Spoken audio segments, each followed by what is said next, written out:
अमरीकी सदर Donald Trump की जानिब से ईरानी तजावीज़ की हालिया मुस्तरदगी के बाद तेहरान ने अपने लहजे में सख्ती पैदा कर दी है। ईरानी वजारत खारजा का तर्जुमान इस्माइल बक़ई ने वाज़ेह किया है कि अगरचे ईरान सफारतकारी का हामी है, लेकिन किसी भी जारहियत की सूरत में पीछे नहीं हटेगा। तेहरान का ये बयानिया एक ऐसे वक्त में सामने आया है जब खित्ते में जंगबंदी के इम्कानात एक बार फिर मादूम होते नजर आ रहे हैं। इस्माइल बक़ई ने दो टोक अल्फाज में कहा है कि जब भी हमें लड़ने पर मजबूर किया जाएगा हम लड़ेंगे। तेहरान ने वाज़ेह किया है कि वो सफारतकारी के रास्ते बंद नहीं करना चाहता और जब भी गुंजाइश होगी इस मौके से फायदा उठाया जाएगा, मगर ये सब कौमी मफादात के ताबे होगा। ईरानी तर्जुमान ने सदर ट्रंप के मुतालबात को गैर माकूल करार देते हुए कहा कि इतवार को पाकिस्तान के जरिए भेजा गया जवाबी पैगाम मुतवाज़न था और इसमें किसी हद से तजावुज़ नहीं किया गया था। ईरान ने खबरदार किया कि अमरीकी हठधर्मी से पूरे खित्ते का अमन और सलामती शदीद खतरे में पड़ गई है। पाकिस्तान में सोने की कीमतों में आज बड़ी गिरावट देखी गई है, जिसकी बुनियादी वजह आलमी मार्केट में सोने के भाव में तेजी से होने वाली कमी है। All Pakistan Sarafa James and jewellers association के मुताबिक मकामी बाजारों में सोने की कीमतें अपनी बुलंद तरीन सतह से नीचे आ गई हैं। सोने की कीमतों में ये कमी एक ऐसे वक्त में आई है जब सरमायाकार आलमी सियासी सूरत हाल और डॉलर की कदर में उतार चढ़ाव पर नजर रखे हुए हैं। आलमी सतह पर सोने की कीमत $53 फी औंस कम हुई है, जिसका रास्त असर पाकिस्तान में सोने की कीमतों पर पड़ा। डॉलर की कीमत में इस्तेहकाम और स्टॉक मार्केट में उतार चढ़ाव के बायस सरमायाकार अब दीगर शोबों की तरफ रुख कर रहे हैं। कीमतों में गैर मामूली इजाफे के बाद मार्केट में प्रॉफिट टेकिंग का रुझान भी देखा जा रहा है। खलीज में जारी शदीद बहरी तनाव और नाकाबंदी के बावजूद ईरान ने हमदर्दी और खुसूसी सिफारती ताल्लुकात के तहत पाकिस्तान के लिए तीसरे LNG जहाज को आबनाए हर्मुज से गुजरने की इजाजत दे दी है। ये पेशरफ्त पाकिस्तान में तवानाई के बहरान को टालने के लिए इंतहाई अहम समझी जा रही है। ये इजाजत एक ऐसे वक्त में दी गई है जब ईरान ने आबनाए हर्मुज में अमरीकी करारदाद की हिमायत करने वाले ममालिक को संगीन नताइज की धमकी दे रखी है। ताहम पाकिस्तान के लिए इस इस्तिस्ना से जाहिर होता है कि तेहरान और इस्लामाबाद के दरमियान हालिया कशीदगी के बावजूद मजबूत सिफारती राब्ते बहाल हैं। पाकिस्तान स्टॉक एक्सचेंज में नए कारोबारी हफ्ते का आगाज मनफी रुझान के साथ हुआ है। गुज़श्ता हफ्ते की तेजी के बाद आज सरमायाकारी की जानिब से मुनाफाखोरी और मुमकिन तौर पर इलाकाई कशीदगी के असरात की वजह से मार्केट दबाव का शिकार नजर आ रही है। कारोबार के दौरान 100 इंडेक्स में 1000 से ज्यादा पॉइंट्स की बड़ी गिरावट देखी गई, जिसके बायस इंडेक्स 1,71,000 के नफसियाती हद से नीचे गिर गया है।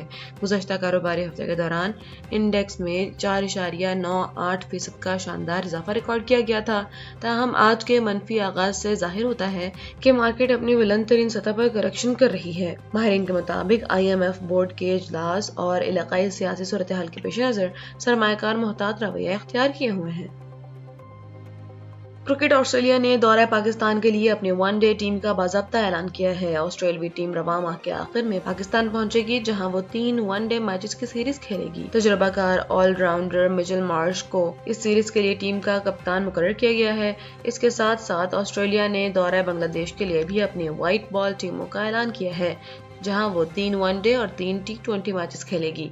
रिपोर्ट्स के मुताबिक पाकिस्तान और ऑस्ट्रेलिया के दरमियान T20 सीरीज कवरेज शेड्यूल किए जाने का इम्कान है, जिसका ऐलान बाद में मुतवक्किल है। ऑस्ट्रेलिया दौरा पाकिस्तान के फौरन बाद या उसके करीब ही बांग्लादेश का दौरा करेगा, जिसके लिए अलहदा व्हाइट बॉल टीमों का ऐलान किया जा चुका है। ऑस्ट्रेलिया ने पाकिस्तान के खिलाफ मुतवाज़न स्क्वाड भेजा है, जिसमें एडम जम्पा और तनवीर सांगा की सूरत में स्पिनर्स को तरजीह दी गई है, जो पाकिस्तानी पिचेस पर अहम साबित हो सकते हैं। लाहौर हाई कोर्ट ने एक अहम फैसले के दौरान वज़ीर आला पंजाब मरियम नवाज शरीफ की जानिब से बतौर जमानत जमा कराए गए 7 करोड़ रुपए वापस करने का हुक्म दे दिया है।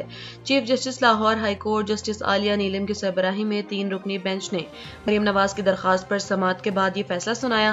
मरियम नवाज ने चौधरी शुगर मिल्स केस में अपनी जमानत के एवज अदालत में 7 करोड़ रुपए बतौर गारंटी जमा कराए थे। कौमी एहतसाब ब्यूरो की जानिब से चौधरी शुगर मिल्स केस खत्म किए जाने के बाद मरियम नवाज के वकीला ने मौक़िफ़ इख्तियार किया कि अब ज़र जमानत रखने का कोई कानूनी जवाज बाकी नहीं रहा। अदालत ने वकीला के दलाइल से इत्तफाक करते हुए मरियम नवाज की सदा मंजूर कर ली और मुतल्लिका हुक्काम को हिदायत की गई है कि मज़कूरा रकम इन्हें वापस कर दी जाए। قومی صنعتی تعلقات کمیشن کے غیر فعال ہونے اور چیئرمین کی عدم تعیناتی کے خلاف درخواست پر اسلام آباد ہائی کورٹ میں اہم سماعت ہوئی ہے۔ جسٹس ارباب محمد طاہر نے وکیل عمیر بلوچ کی جانب سے دائر درخواست پر سماعت کی، جس میں موقف اختیار کیا گیا کہ ادارے کا سربراہ نہ ہونے کی وجہ سے مزدوروں اور صنعتی ملازمین کے قانونی معاملات تعطل کا شکار ہیں۔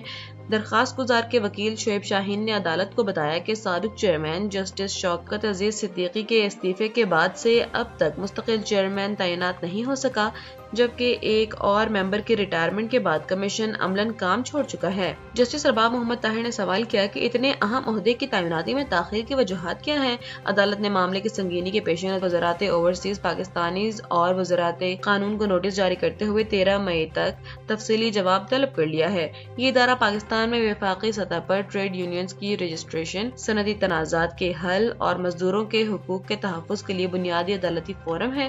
اس کے غیر فعال ہونے سے ہزاروں کیسز زیر التوا ہیں، جس سے صنعتی امن اور ملازمین کے حقوق متاثر ہو رہے ہیں۔